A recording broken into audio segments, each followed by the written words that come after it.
welcome to the Skeptic Zone, the podcast from Australia for science and reason.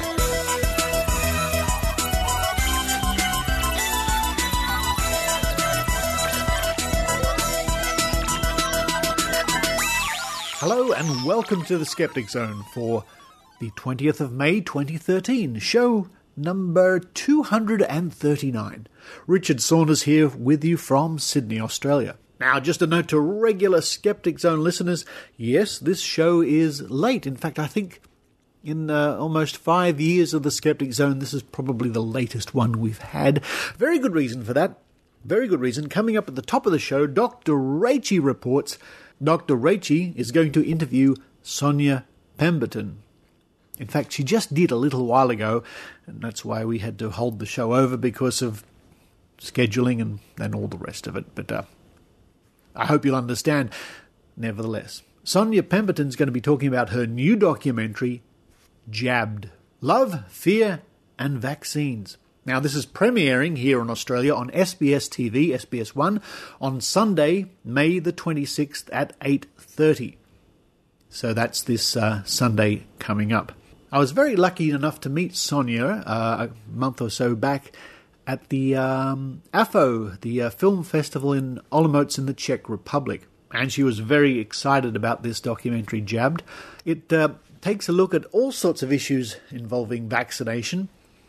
Especially, it looks at some of the adverse reactions to vaccination. Well worth viewing.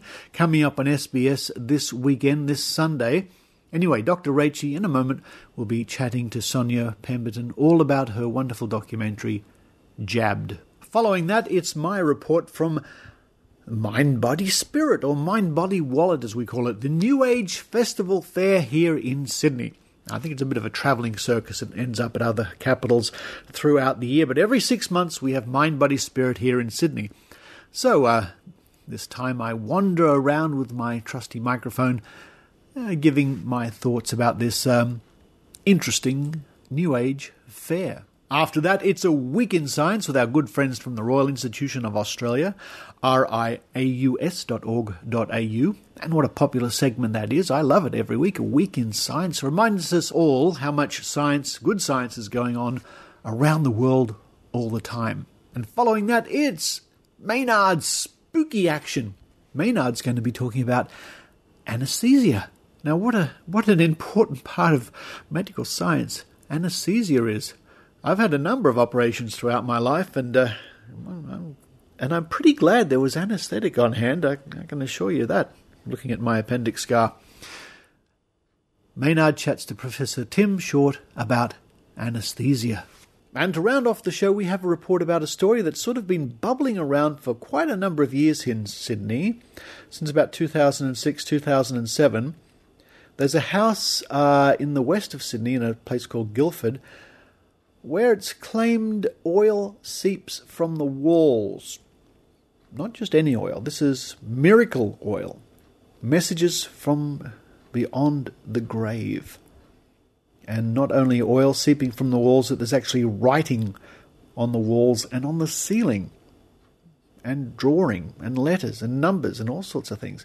A very strange story going along for many years. That report, The Miracle House at Guildford, is coming up to round off this week's episode. Well, that's enough from me. I'm going to run to the fridge. I'm going to see if there's a nice leftover spaghetti from last night. And while I'm doing that, I'll let you enjoy the Skeptic Zone.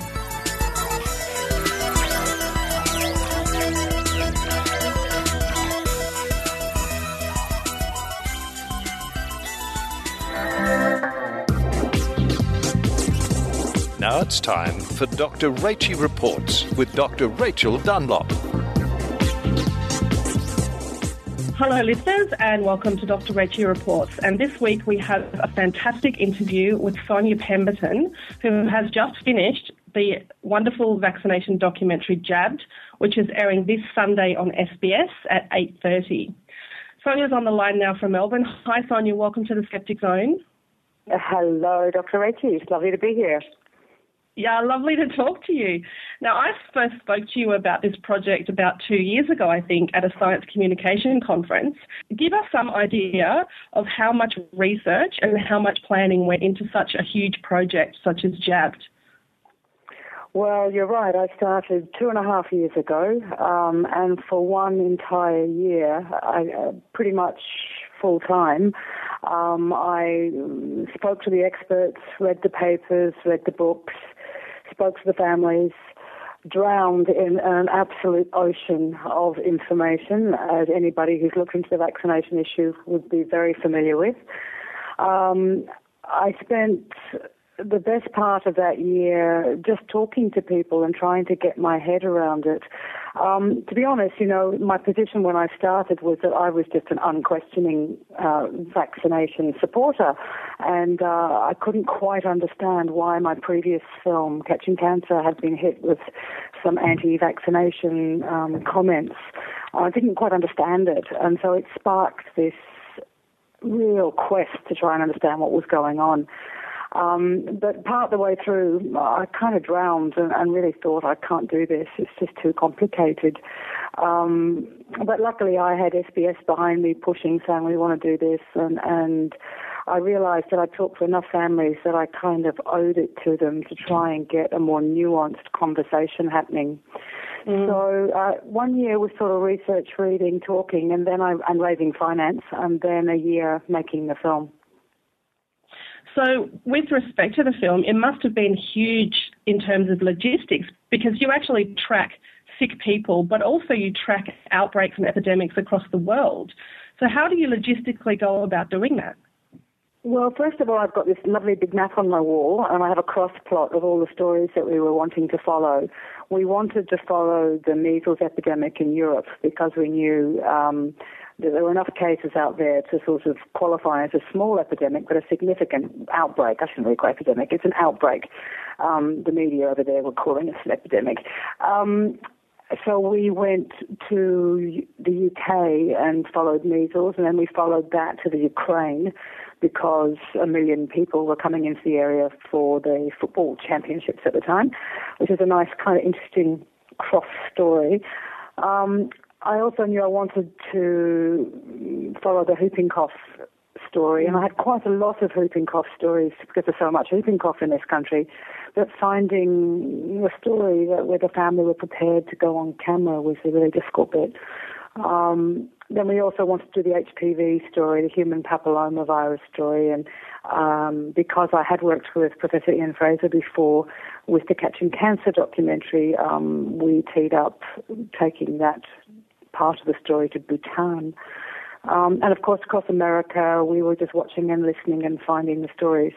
But the point I really want to make, and I know this is a kind of borderline heresy, I guess, but the point I want to make is that the stories, 4 of them are stories of severe vaccine-preventable diseases, and 2 of them are stories of vaccine adverse reactions. Although very nuanced and very, very layered, because I wanted to make it really clear that these vaccines were associated with, but not necessarily in one case causal, and to try and do that emotionally rather than with graphs and data, if you like, but to do it through emotional stories. So I was very clear that was an interesting way to go, but I really wanted to have a more nuanced exploration of the issues.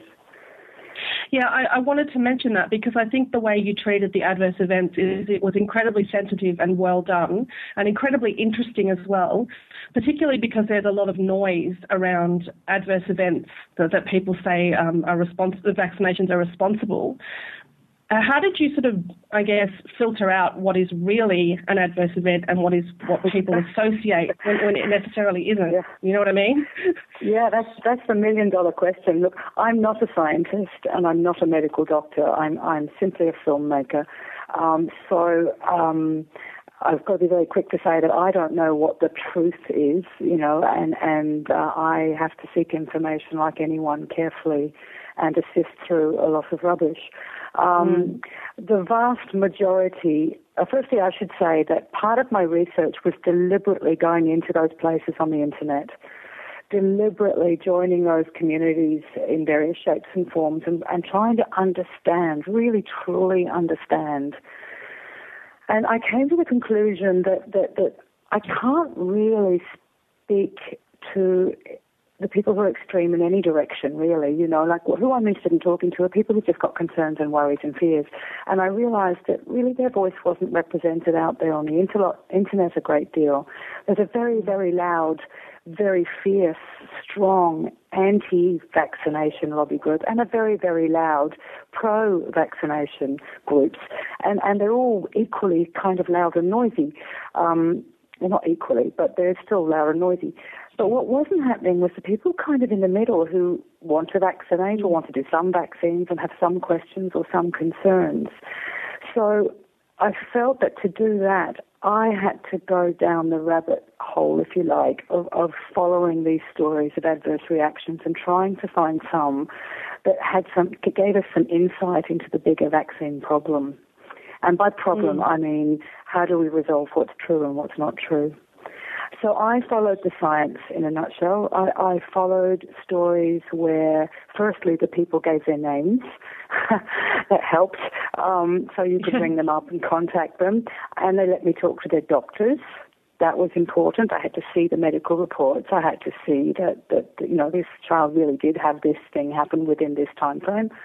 I had to find out how far they were investigated. And, of course, they are investigated. There's no question. There's a vast amount of investigation going on into vaccine adverse events or vaccine reactions, as I like to call them.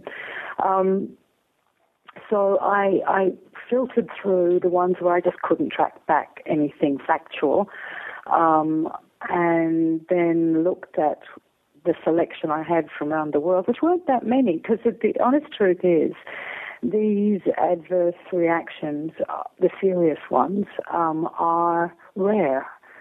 And they're very rare that the parents want to talk, because they're private about things. So finding a very rare event anyway is difficult, and then finding a rare event where people are prepared to be on television was kind of interesting, and I had to win people's trust to do that. But I was absolutely overwhelmed at various stages with the unverifiable reports. I had thousands, literally. I'm not kidding you. I probably would have read over 1,000.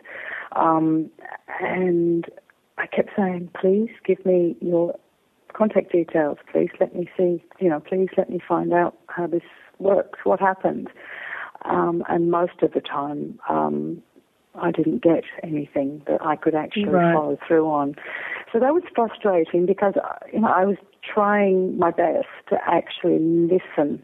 Because one of the things I discovered in this 2.5-year journey is that you have to listen to the stories. Some of those stories have signals, if you like. They are signals of an underlying problem. And that's why we go into the polio story with John Salamone and his son, David, because it was an extremely rare event, what happened to his son, and you can see this in the film. But his son acquired the disease from the live form of the vaccine. Now, this is between 1 in a million or 1 in 2.4 million, depending on where you like to get your stats from, but it's an extremely rare event. But what he did was he followed the science, and the pathways of how that happened and was acknowledged, and the science was understood. And so he then worked hard to change the vaccine to a better vaccine. Now that, to me, is good activism. That's a parent reporting an adverse reaction and acting on it and trying to make the world a better place for everyone. But extraordinarily, he's not anti-vaccine. I know, I was going to say, I found that so amazing. They're still very much in support of vaccination because they saw what that disease, that effect it had on their son. Absolutely. And the young boy is also in the film, Luke Filburn, who was on front page of The Age in Australia today. His family have an extraordinary story of a vaccine reaction, and they are not anti-vaccine. It's remarkable. They realize that there's a price of public health, and nobody wants to be it, of course. And for that 1 in a million or 1 in 2.4 million or whatever the stats for the various vaccines are different. But when it happens to the individual, it's catastrophic. But in this world of individualism and championing the rights of each and every one of us individuals, these people remind us that the values of the community and the rights of the community are also really important. And I find them humbling. Yeah. I find I thought that was one of the strongest part of the film was talking to those parents who had been through an adverse reaction but still supported vaccination. It really was incredibly powerful. So as part of Jabs, have also done a survey. Some of the results were published this morning. You spoke to 400 parents, of which 53% said they had general concerns about the safety or of vaccines in general, but 45% still decided to vaccinate anyway. 8% just wouldn't. But what were some of the factors that contributed to their fears about vaccines?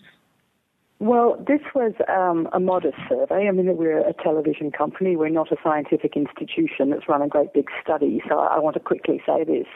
The total sample group was 1,300 people, but about 450 odd were parents.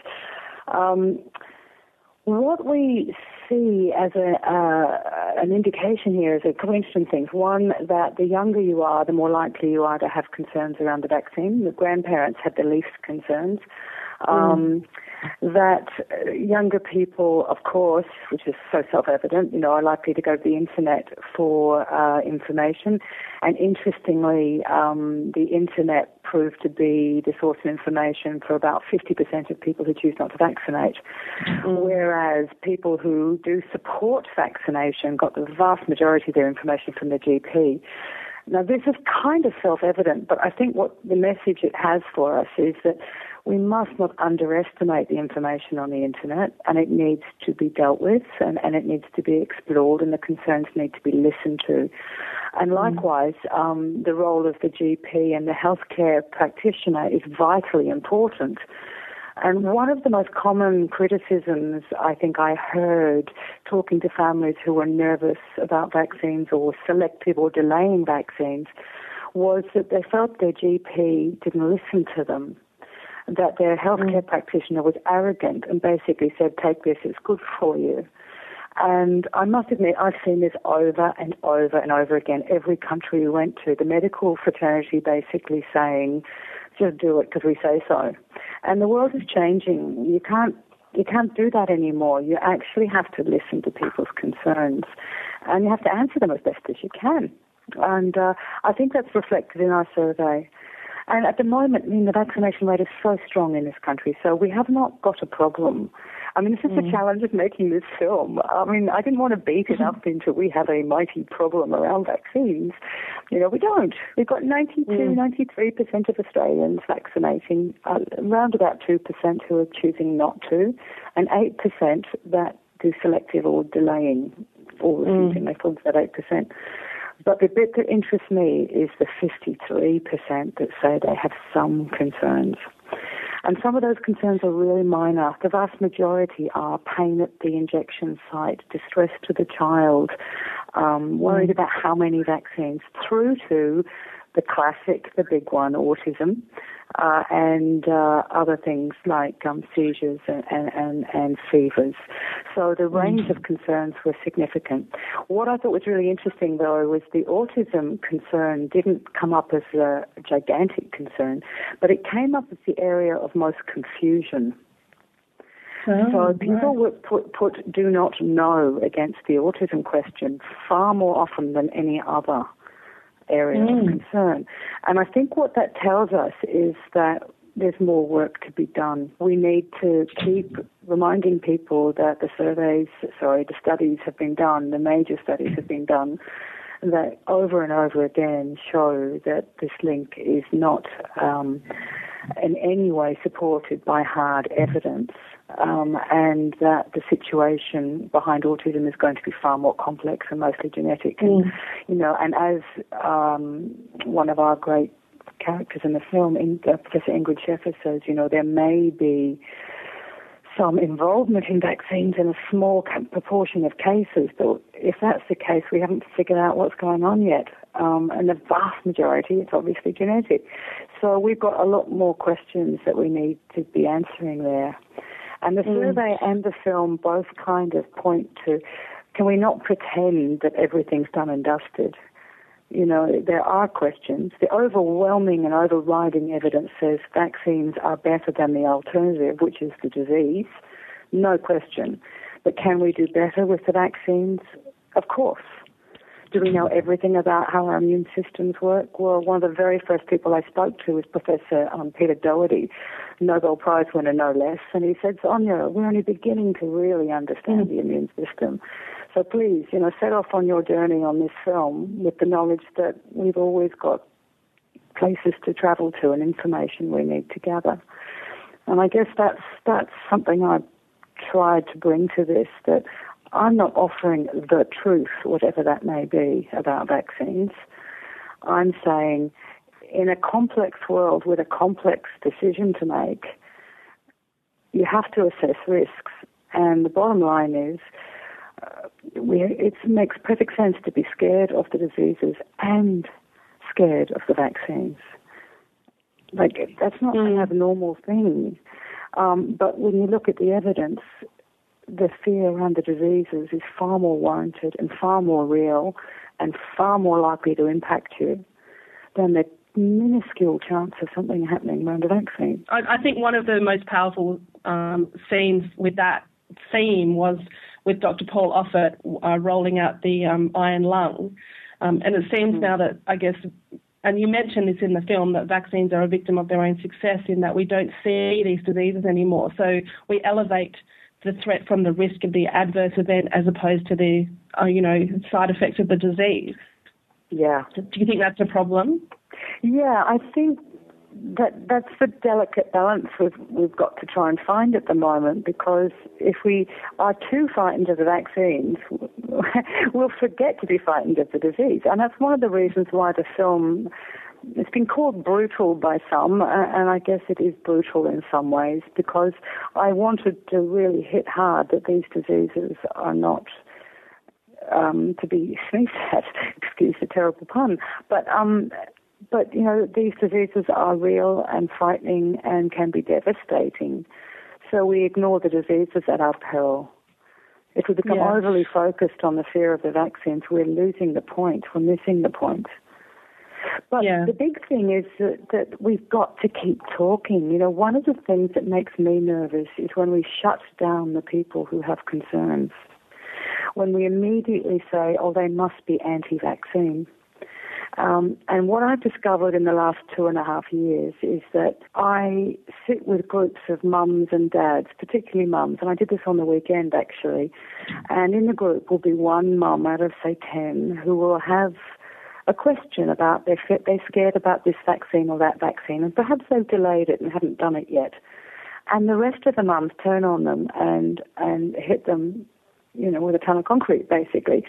And that person will kind of shrink and disappear off into the background. And what I did was I said, excuse me, can you tell me why you've hesitated around this vaccine?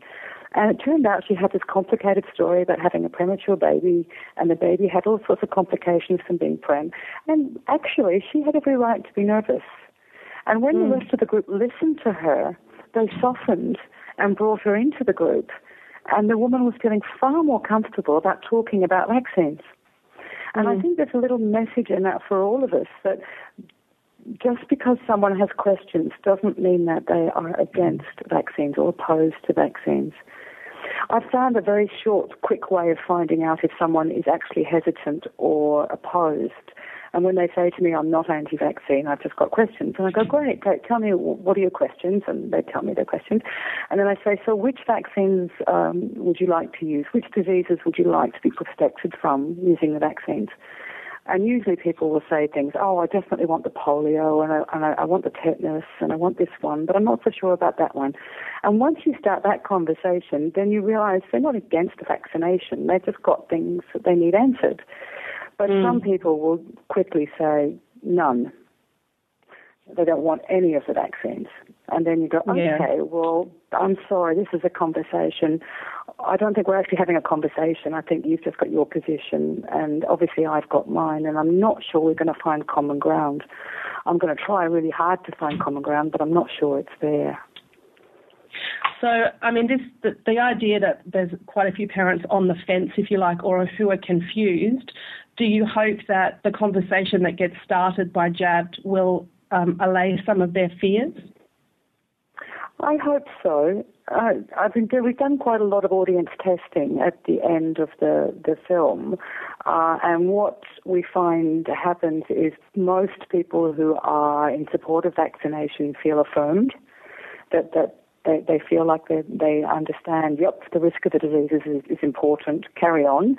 For people who are hesitant, the most common thing I get is, I think I need to go and talk to my doctor or my immunisation nurse. And that's great. Interestingly, we've screened it to groups of people who have chosen not to have vaccines, and I've had a range of responses. One, which was really profound, was from one gentleman who said to me, we made our decision not to vaccinate our children 20 years ago, and I've realised that I've forgotten to tell my children that they're not vaccinated, and they're about to go travelling Europe, and I need to tell them so they can make their own decisions. And I thought, thank you. That's the beginning of a really useful conversation. He's not going to change his mind, but he is reminded of the threat of the diseases, and that his kids in our early 20s, it's time for them to make their own decisions around that. And personally, you know, that's all I can try and do is start the conversation. Yeah.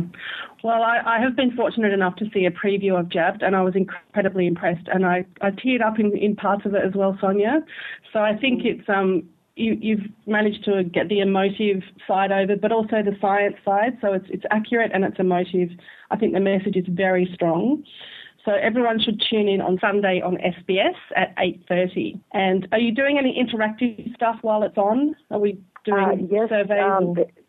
Absolutely. The hashtag is hashtag JabbedSBS. So you can tweet throughout, and there'll be a chat afterwards. And we have Jab TV, the Facebook site, and people will be commenting there. And on the SBS website, they're hosting the website. There's a conversation and there's a chat area there. I would love people who are interested in engaging to get involved, because it'd be nice to try and break out of the usual kind of shouting match. I'm not sure if that's possible, but it'd be really nice just to kind of try listening a bit to each other and see what happens. But we're definitely taking Q&A after the show as well, for a couple of hours after the show. So just finally, Sonya, where can our international listeners see Jabbed? Will it be released across the world at any time? Yes, PBS are going to release it across the US towards the end of the year. We're reshooting some sequences to make them more American and more specific to the American issues. So that's happening at the moment. We're filming actually literally at the moment. It's happening right now. We're filming a baby with whooping cough on an ECMO machine, on a heart lung transplant machine. So it's a bit extraordinary watching that footage come through every night. For the rest of the world, various broadcasters are picking it up at the moment. Please lobby the BBC, Channel 4, Channel 5. The UK have not yet decided who's taking it. We would love to see it on one of those networks, and it's being released across Europe through Arte, and we'll post it on our Genepool website. That's Genepool Productions, and we'll post where it's going to be released around the world as it comes. Fantastic.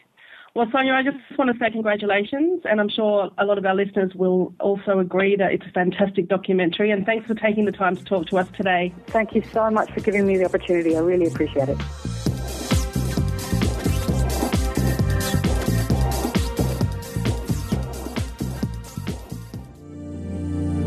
Hi, this is Tim Farley. You probably know me from whatstheharm.net, a catalog of the real-world harm caused by lack of critical thinking. But that's not my only project. I present at Skeptic events. I post a daily Skeptic history fact on Twitter and Facebook. And I blog about using new techniques on the internet to advance skepticism. Come over to skeptools.com and check out my latest ideas. But first, enjoy the rest of the Skeptic Zone.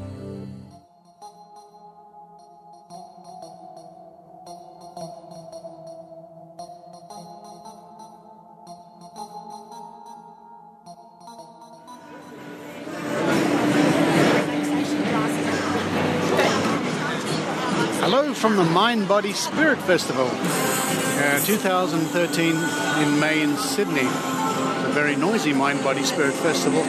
Rows and rows here at the convention centre of little stalls selling lots of things. Let me see, I'm passing anti-aging, I'm passing live blood analysis, clairvoyant medium stand,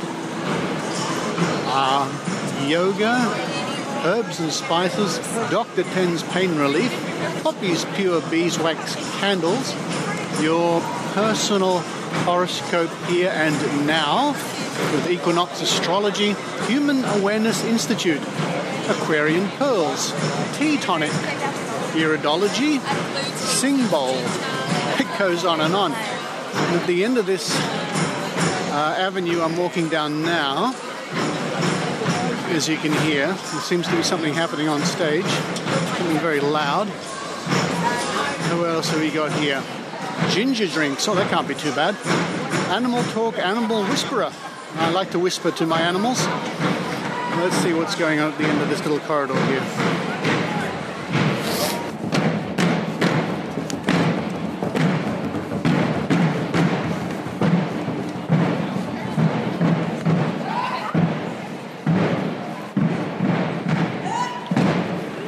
What is it about the New Age and drumming? Is it because drums are easy to play? There's about 25 men and women on stage, dressed in black shirts with tartan, all just banging drums. Okay?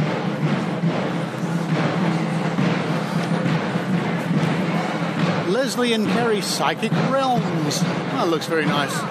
Indian spirit guides. Those Indians get a workout, don't they?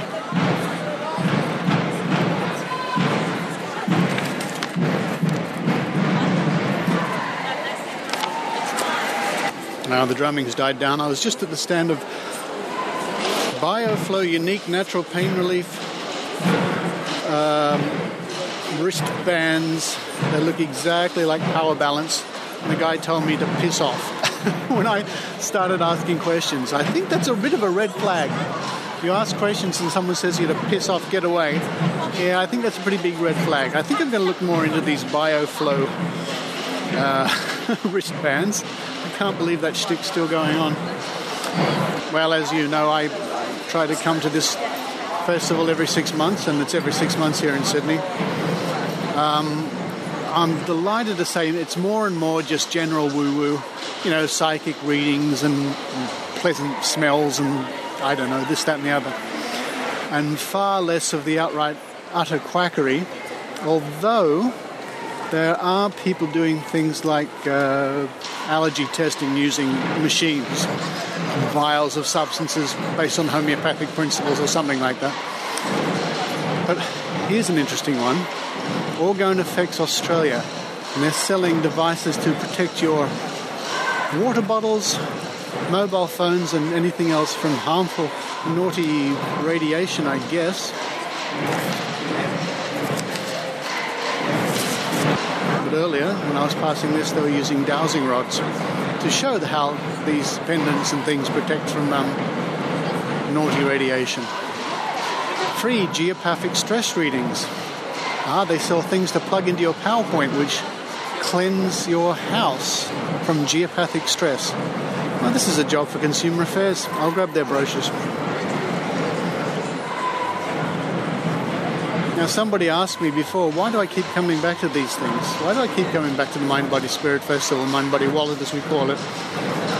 Well, it's because I don't want to be an armchair skeptic. I want to get out there, see what's going on. See things like the fact that there's not so much of the dangerous quackery. In fact, I haven't seen anyone promising they can cure cancer. And years ago when I came here, there were people promising they could cure cancer. So that looks like it's gone. But I still recommend it. Any good skeptic, if you have the chance, should visit a New Age fair, walk around and ask questions. It's well worth it.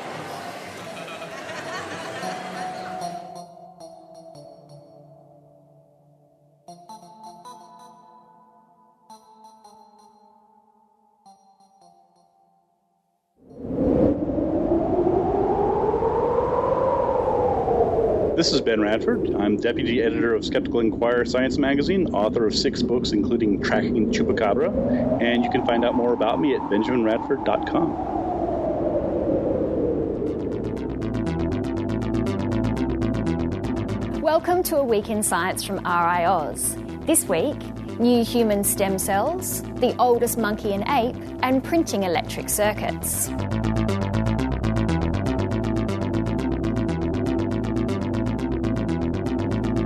For the first time ever, scientists have made human embryonic stem cells.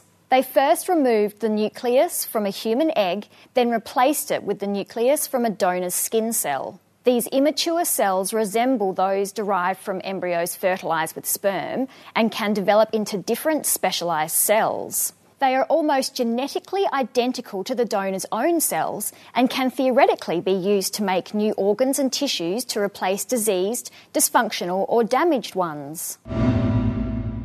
This week, scientists announced the discovery of the world's oldest fossil ape and the world's oldest Old World monkey. The ape was identified by a partial jawbone and the monkey by just a single tooth. Both were recovered from a layer of earth in the African Rift Valley in Tanzania that had already been precisely dated to 25.2 million years old. The ape has been named Rukwapithecus, Rukwa after the area where the specimen was found, and Pithecus from the Greek word for ape. You're listening to A Week in Science from RiAus. And now, 4 science headlines in 30 seconds. A link has been found between traffic air pollution and an increased risk of insulin resistance in children. Another link has been found between exposure to Agent Orange and lethal forms of prostate cancer in US veterans. Climate change will halve the living space for more than 50% of all plants and 30% of all animals by 2080. And researching how alligators replace their teeth throughout their lives may one day save you a trip to the dentist. And finally this week, printing electronic circuits onto paper. Researchers have developed an ink that conducts electricity, new printing devices, and specially coated paper that allows electronic circuits to be printed at room temperature. This could revolutionise the development and manufacture of many electronic devices. You could download a circuit diagram for any electrical device and then send it to a special printer connected to your home computer. As an added bonus, the inks can be collected and reused, giving the technology some green credentials. This Saturday is International Fascination of Plants Day. It's an opportunity for you to rediscover your inner botanist. There are activities all over Australia. And check out the RiAus website for tour information of the Adelaide Botanic Garden. That's been the highlights of another big week in science. For more information and other science news, check out the RiAus website, riaus.org.au, where you can also sign up for notifications of future episodes. You can follow A Week in Science on Twitter using the hashtag WeekInSci. I'm Tania Meyer, and on behalf of the RiAus team, see you next week.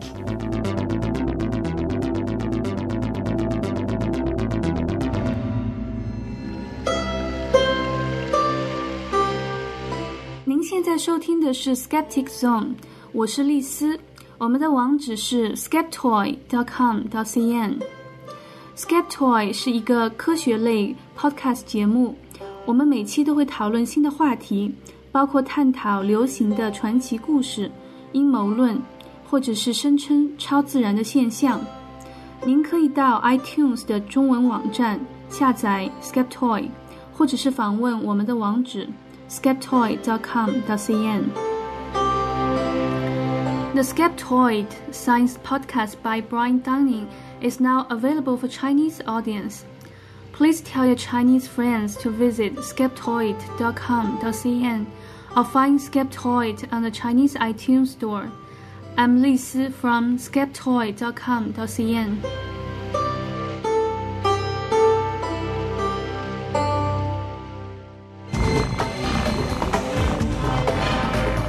Here's Maynard's spooky action at a distance.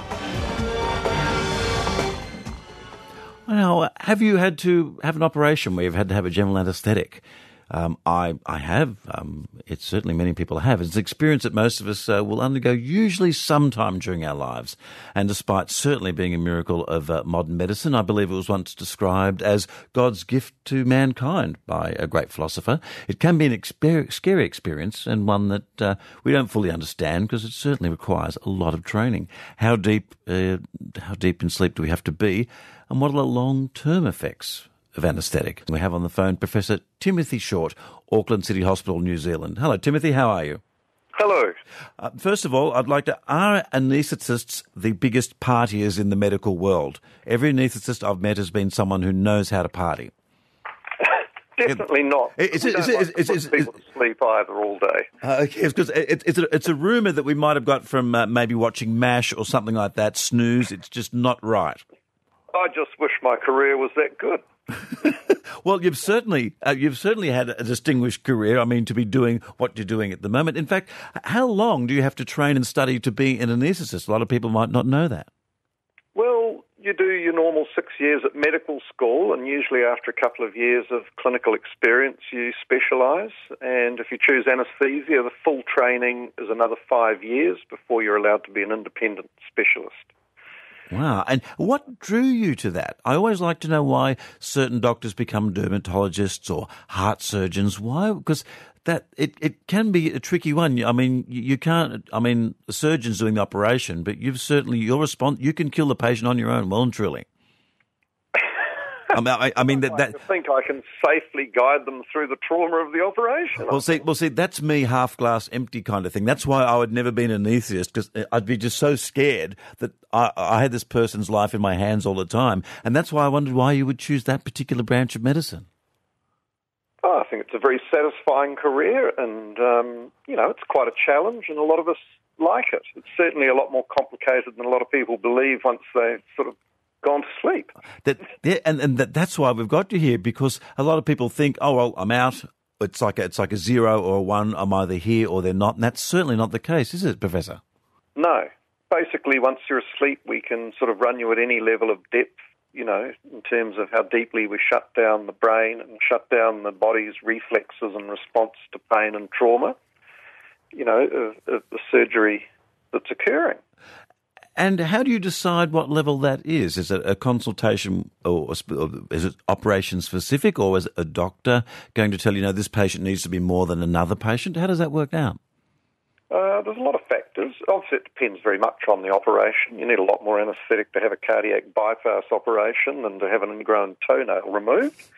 But equally, it would be fair to say until the last 10 or 20 years, we were not able to measure depth accurately, and we just gave doses that we ensured everybody was, comfortably asleep and would not be aware during the experience. And what is the consequence of this changing?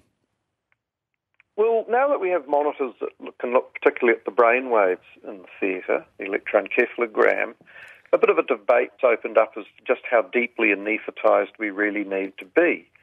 There's some evidence that if you the standard of care is reasonably deep to be safe, but there's some evidence that may prolong the recovery after an operation and increase, particularly in the elderly, to the burden of, confusion and sort of not coping that well after major surgery.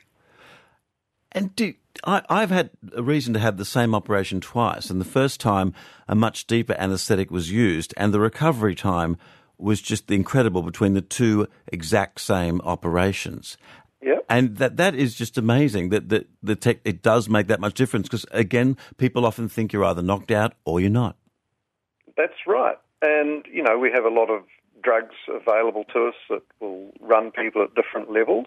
And, as part of our commitment to a very high standard of perioperative care, we're always searching for ways to make the experience better for the patient. And Professor Timothy Short, at the conference with all the anaesthetists there, what is the one thing that what's a development that people would like or were looking forward to? Is there something just around the corner that is a bit of a holy grail for anaestheticism that's not quite there yet?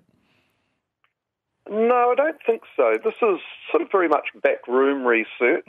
It's a major project funded by the National Health and Medical Research Council in Australia, as well as the Health Research Council in New Zealand. And it's really fine-tuning the anaesthetic. You know, we do millions of operations, basically, a year in Australasia, and if we can just make them a little bit safer, particularly in the elderly and the sick patients, then we're very keen to do that. If a patient has a difficult heart condition, how much more difficult does that make the anaesthesia side of the operation? It makes it a lot more complicated, especially, you know, to ensure a good outcome that doesn't stress the heart or cause a heart attack. Yeah, and is it just a matter of a lighter sleep, or is there a different kind of anaesthesia needed?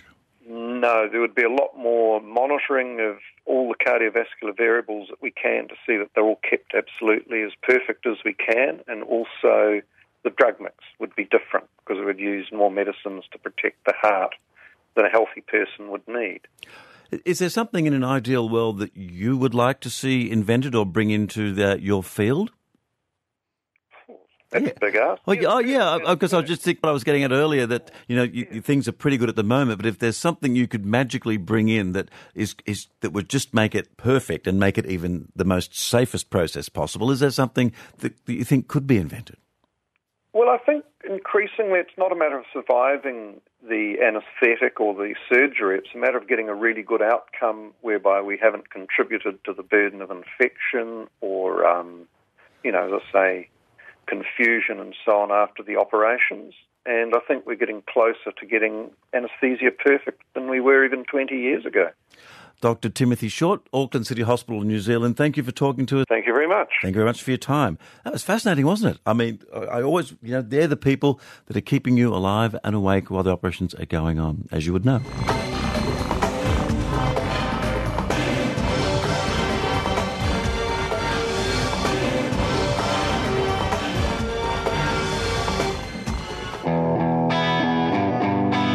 Hi, I'm Finn. And I'm Rebecca, and we're the Skepticons.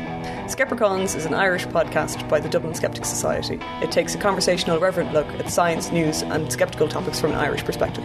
You can find us at www.theskepticons.com. You're always spirit with your strong finance.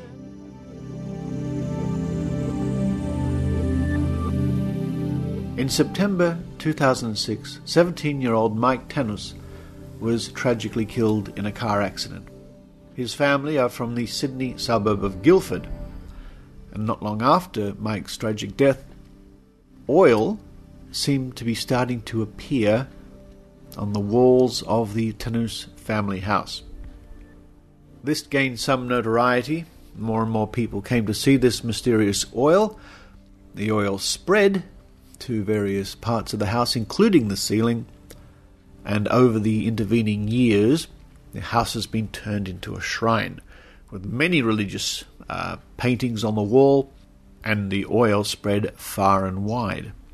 The ceiling is covered with drawings of crosses and other religious artifacts, letters of the alphabet, dates, and other squiggles. Needless to say, this story has caught the attention of the media over the years, including the tabloid television shows of Today Tonight and A Current Affair. Members of Australian Skeptics over those years have appeared on these shows to give our opinion of the oil and the general goings-on.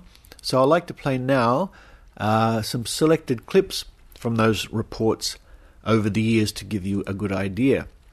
Of course, if you do a search for Guildford House of Miracles on YouTube or in Google, you'll certainly see more reports and video reports so you can see for yourself the oil on the walls.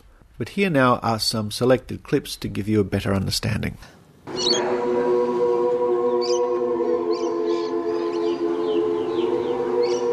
Something strange is going on at number 6 Bowden Street. The miracles never seem to stop.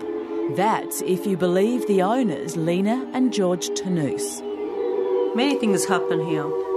The oil, the ashes. Many people saw Virgin Mary appear here. And many things, many miracles happen. All the time, yeah. We first met the Tanus family 7 years ago. Their 17-year-old son was killed in a car accident just around the corner from their home. 5 months after his death, his parents reported oil weeping from Mike's bedroom wall.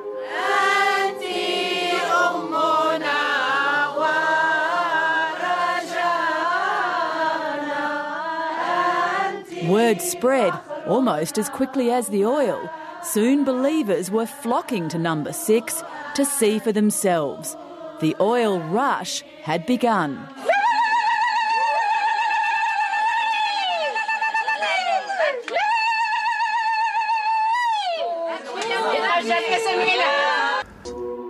In 2007, we had the oil scientifically tested. It was found to be a mix of oil and water, but no one could say where it was coming from. Richard Saunders, president of the Australian Skeptics, has his own theory. I think people have a deep need to want and hope that there are indeed miracles. Well, quite frankly, it looks like somebody, and we're not sure who it is running around the house dabbing oil and water on the wall, cotton bud, even with their finger, drawing patterns. They've seemed to have gone quite overboard with it. That clip was from very recently, only a couple of weeks ago, 2013. Here's a clip from the Current Affair television show from 2008. There will always be non-believers. Richard Saunders is from the Australian Skeptics. You know, it's just possible that somebody very well-meaning has done this to try to put the family at ease. That's very nice and a nice thought. Unfortunately, the ramifications can be very serious for people believing all sorts of things. This weekend, they expect 1,000 pilgrims, and the police will block off the street. Many faithful will go away with tiny samples of oil or charcoal, which some believe has healing powers. Well, here in Australia, every couple of years you'll get a miracle, a weeping statue or oil on the wall or even blood coming from somewhere. There's never been one authenticated miracle in the history of the world ever. So if this is a miracle, it's the very first one.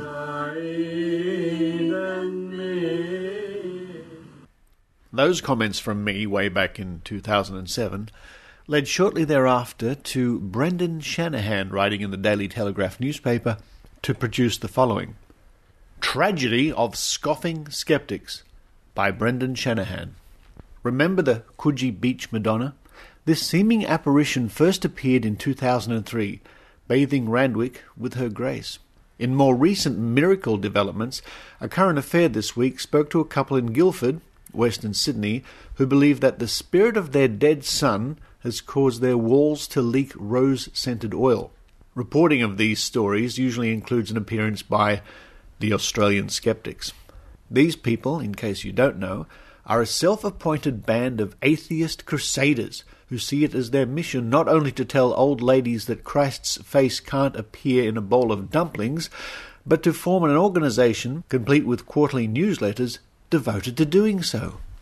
They're the God is dead botherers, keen not to appear motivated by a sense of their own superiority. Australian skeptics are always careful to camouflage their criticisms of religious phenomena as concern for unwitting victims of the alleged hoax. Victims is in quotation marks. On A Current Affair, the spokesman for the organisation, Richard Saunders, was eager to reassure viewers that he regarded the family in Guildford as merely misunderstood, not bad. Quote, I have no doubt that someone with very good intentions has done this, end quote, he said. It must have broken Mr. Saunders' heart, therefore, when he found himself duty-bound to point out that, quote, there's never been one authenticated miracle in the history of the world ever, unquote. He tells us there's not, supposedly, because he likes to crush the faith of a grieving family, but because, quote, unfortunately, the ramifications are often very serious and people will believe all sorts of things, end quote. It is interesting to note that the skeptics here are happy to credit themselves with a gift they decry as fraudulent in others, the ability to see into the future. After all, how else could someone predict what good or bad is likely to come of belief in something miraculous, even if it is not true? One wonders who the real zealots are here, the family who believe they see evidence for their son's existence in the afterlife, or those who feel the need to contradict them on national television. What never seems to occur to skeptics is that many who believe in miracles and the like, not to mention those eccentrics who can't accept a barren, mechanical universe, are quite aware that the existence of these phenomena is illogical and goes against everything they know to be true about the natural world. They just don't care. Being a professional skeptic is like paying for a ticket to the wrestling only to go around telling everybody that it's rigged. The smugness of skeptics, their certainty in their own righteousness, more closely resembles the religious fanaticism they claim to despise than the concern, in quotation marks, for the community they espouse. There's no doubt belief can lead to terrible consequences, but, from what I've seen, not believing can be just as tragic. Needless to say, at the time that report was produced in the Daily Telegraph, Australian skeptics did publicly reply, but all in all, the Daily Telegraph here was simply just rabble-rousing, just point-scoring, I guess you could say. I don't have to go over the logical fallacies and ridiculous statements in Brendan Shanahan's article. As far back ago as 2007, Peter Bowditch from Australian Skeptics also appeared to give his thoughts. We're quite prepared to accept that there are things out there that we don't understand, but that doesn't mean that they can't be understood. Peter Bowditch from Australian Skeptics says that for a miracle to be true, it has to have scientific evidence to back it up. To become excited by it, you have to be a true believer. That is, you have to be somebody who's immersed totally in some form of faith. In 2007, the chief investigator from Australian Skeptics, Mr. Ian Bryce, visited the house and wrote the following report. House of Miracles. The so-called House of Miracles story ran in the papers and on commercial television in early 2007. The story relates to a family at Guildford, in Sydney's west, who claimed their son was killed in a car accident to become a messenger from God. Some mysterious phenomena have been occurring at the house. Oil began seeping through his bedroom walls and ash appeared on the floor. When I visited, at the request of Channel 9, I found hundreds of visitors queued up on the footpath. Family members and friends were showing the guests through the house, some on crutches and in wheelchairs, hoping for a miracle. The family are Maronite Christians. Their house is decorated, inside and out, with religious icons, paintings, statues, photographs. A diorama of the Nativity was set up outside. Local Catholic priest, Father Michael Melhin, speaks strongly in favour of miracles. Nightly religious services were being held at an improvised chapel in the backyard. Signs explain that their 17-year-old son, Michael, was killed in a car accident in 2006. His utility struck a power pole. Utility being the Australian version of a pickup truck. My inquiries revealed there were 2 passengers, one of whom received severe head injuries and was in hospital for 6 weeks. The parents and the priest claimed the accident was planned and executed by God in order to provide a messenger capable of delivering messages to mankind. At our visit, Channel 9 could not get into the house because the family had just signed up with Channel 7. Quote, "We have not collected any money. No way. We won't accept it," end quote, the father said. I was able to enter the house. I saw some black powder on the hallway floor. It could be anything. The family claimed that when they swept it up, it reappeared overnight. In the boy's bedroom, a substance resembling oil was spattered on the walls. The initials MT and a cross were also written in a similar substance. Spatters also appeared on the study ceiling, some say resembling Jesus. The family said the ash and the oil first appeared 40 days after the death, along with the smell of roses. The oil was still spreading. Buds of cotton wool were being touched to the oil and used to anoint some visitors in the hopes of curing diseases. One has reported being cured of joint pain. Father Mellon and the parents claim the boy was picked by God from birth for this role. A photo at 6 months old shows some prophetic similarities to Jesus. His school books were littered with descriptions of the afterlife.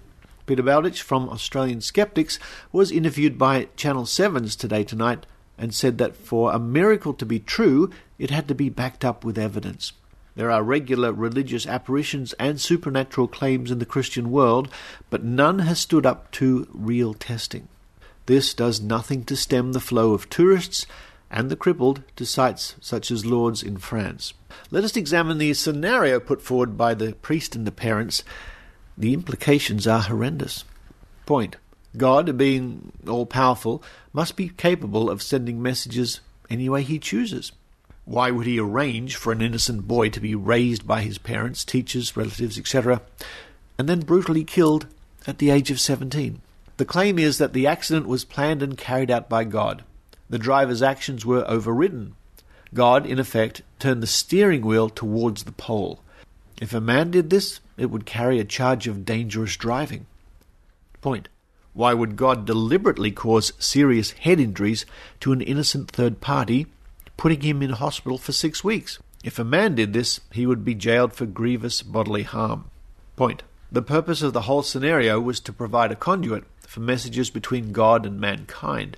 But in 5 months, the only communication received has been the boy's initials MT, which were already known. This equates to 2 bytes in 5 months, millions of times slower than the most basic modem. God's plan has been a dismal failure. God needs to get broadband. Point. The writing on the wall is at a height of 1.4 meters. Just the height a person would write on the wall. The thickness of the lines is similar to a fingertip. Point. The oil found on the walls is claimed to cure arthritis. Why would God place it where only a few people can benefit? One would think he would reveal it to a medical research institute so that many sufferers could receive it. If the claims are true, then the God they worship must be a monster beyond cruelty. How priests can hold this up as an example of love and caring is difficult to understand. But the oil and ash do not really appear from nowhere. If the apparitions are the work of a prankster, then the tragedy is that the death of a loved one has been desecrated. The living memories of the parents have been corrupted by talk of messages and miracles. What should be a healing process has been hijacked and turned into an ongoing nightmare. That report was from Ian Bryce, Chief Investigator of Australian Skeptics. I'll leave the final word to the parents, who were asked about having a camera installed in their house. Would you be happy to put a camera in the house for 24 hours? No. No. I don't know if the church want to do it, yeah, because from the church. Yeah, so if the church want to do it, you would do it? Yeah. Yeah, we do. Yeah, of course. Yeah. Have the church asked you to do that yet? No, No.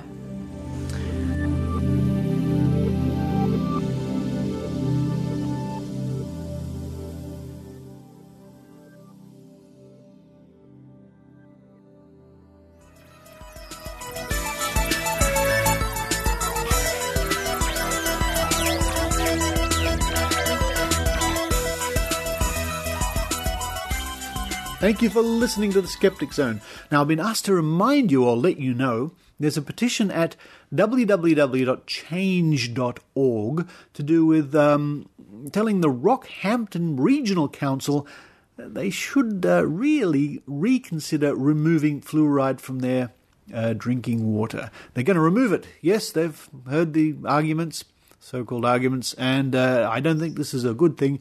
If you want to sign a petition asking the council to consult with the community before they remove fluoride, run to change.org and search for Rockhampton Regional Council. Also, I'm delighted to say that I'll be visiting TAM, the amazing meeting in Las Vegas, July 11th to 14th this year. I hope you can make it. TAM is always a wonderful experience. Great to catch up with James Randi and DJ Grothy and lots of good friends at the amazing meeting. You can get your tickets and more information by visiting www.amazingmeeting.com. Can't wait to see you all there. But for this week, this is Richard Saunders signing off from Sydney, Australia. You've been listening to the Skeptic Zone. Visit our website at www.skepticzone.tv for comments, contacts, and extra video reports.